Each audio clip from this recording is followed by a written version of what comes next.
भारत अपनी तरह का पहला stand alone Akshay battery power bank स्थापित कर रहा है। इससे अधिकतम मांग आ जाने पर डिस्कॉम और ग्रिड ऑपरेटर्स को हरित ऊर्जा उपलब्ध कराई जा सकेगी। इस पावर बैंक के लिए 2000 करोड़ रुपए के निवेश का प्लान बनाया गया है। मीडिया चैनलों और अखबारों में कोयले का संकट सुर्खियों में रहा है।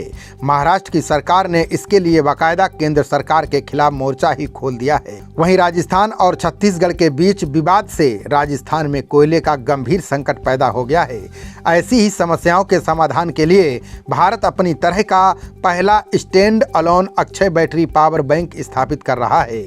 इससे अधिकतम मांग आ जाने पर डिस्कॉम और ग्रिड ऑपरेटर्स को हरित ऊर्जा उपलब्ध कराई जा सकेगी। इस पावर बैंक के लिए 2000 करोड़ रुपए के निवेश का प्लान बनाया गया है। ये बात अलग है कि बैटरी निर्माण के लिए जरूरी लिथियम की कीमतों में बढ़ोतरी और रूस यूक्रेन युद्ध के कारण आपूर्ति श्रृंखला में बाधा इसमें व्यवधान डाल सकती है। दिल्ली में बिजली आपूर्ति को और मजबूत व सुदृढ़ करने के लिए दिल्ली सरकार आने वाले समय में पावर बैकअप बैंक सिस्टम भी तैयार करेगी। सरकार राजधानी के चारों ओर ऐसे पावर बैंकों को बनाकर 600 मेगावाट का एक नेटवर्क बनाने की योजना बना रही है, जिससे शहर के लिए एक पावर रिजर्व बन जाएगा और इससे उपभोक्ताओं को अत्यंत लाभ होगा।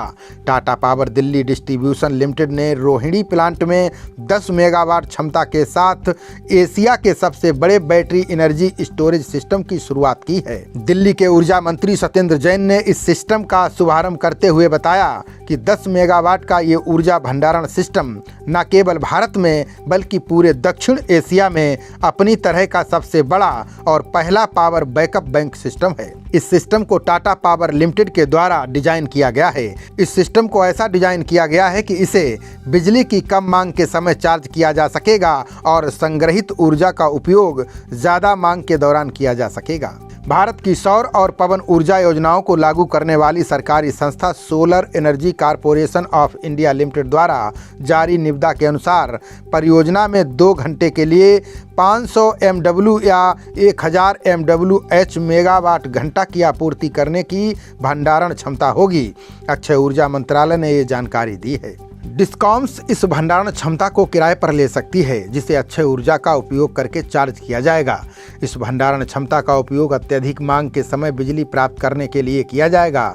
ये परियोजना राजस्थान में अंतर्राज्यीय पारेषण प्रणाली के फतेहगढ़ सब स्टेशन के आसपास शुरू होनी है। परियोजना को बिल्ड ऑन ऑपरेट के आधार पर स्थापित किया जाएगा, जिसमें डेवलपर कनेक्टिविटी और आवश्यक अनुमति प्राप्त करने के लिए जिम्मेदार होगा। सेंट्रल ट्रांसमिशन यूटिलिटी द्वारा उपयोग के अधिकार के आधार पर भूमि उपलब्ध कराई जाएगी। सरकार ने राष्ट्रीय ग्रिड में अक्षय ऊर्जा की पैठ बढ़ाने की योजना के तहत 4000 MWH बैटरी भंडारण क्षमता का लक्ष्य रखा है।